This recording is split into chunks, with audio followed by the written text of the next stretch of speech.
دیکھیں مجھے کبھی بھی نبی کریم کی اس طرح زیارت نہیں ہوئی کہ انہوں نے مجھے حکم دیا ہو کہ تم خان صاحب سے شادی کر لو. یہ بالکل جھوٹ ہے.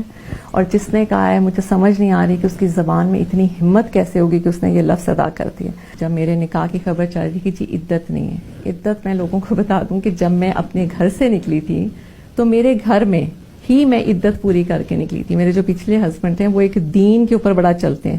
انہوں نے کہا ہم پہلے یہ عدت گھر میں کریں گے جیسے ایک قرآنی طریقہ تھا.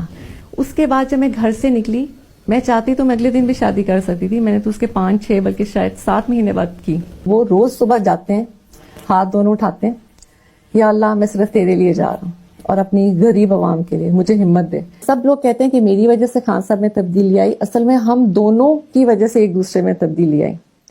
میں نے ان کو بتایا کہ رب سے عشق کر کے انسان کتنا اسٹرانگ ہوتا ہے اور انہوں نے مجھے سکھایا کہ مخلوق کی خدمت کر کے انسان کے اندر کیا چینج آتی ہے اور وہ اللہ سے کتنا زیادہ قریب ہوتا ہے. خان صاحب کے پاس جادو کی چھڑی ہے کہ وہ یوں چلائیں گے اور پاکستان ٹھیک ہو جائے گا. یہ ایسا نہیں ہو سکتا. اس کو تھوڑا سا ٹائم لگے گا لیکن اتنا نہیں جتنا باقی حکومتوں نے لیا ہے. میرا یہ ایمان اور میرا یہ یقین ہے بڑا اسٹرانگ قسم کا کہ صرف واحد خان صاحب کے ہاتھ سے پاکستان اٹھے گا.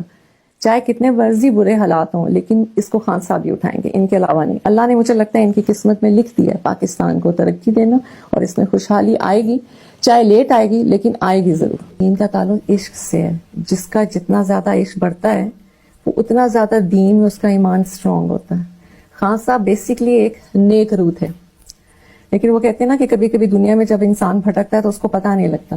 نیک روح نے ہر حال میں اپنے ٹریک پہ آنا ہی آنا ہوتا ہے چاہے وہ دیر سے آئے یا جلدی آئے.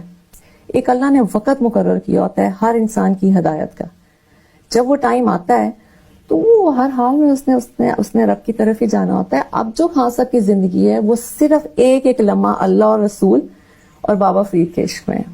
2 نفر شکرانے کے اور اللہ سے ہمت مانگتے ہیں. حاجت اور وہ 2 اکٹھے پڑھتے ہیں. روٹین ان کی عبادت کی بالکل ڈفرینٹ ہے. لوگ کہتے ہیں وہ عبادت نہیں کرتے. میں حیران ہوں.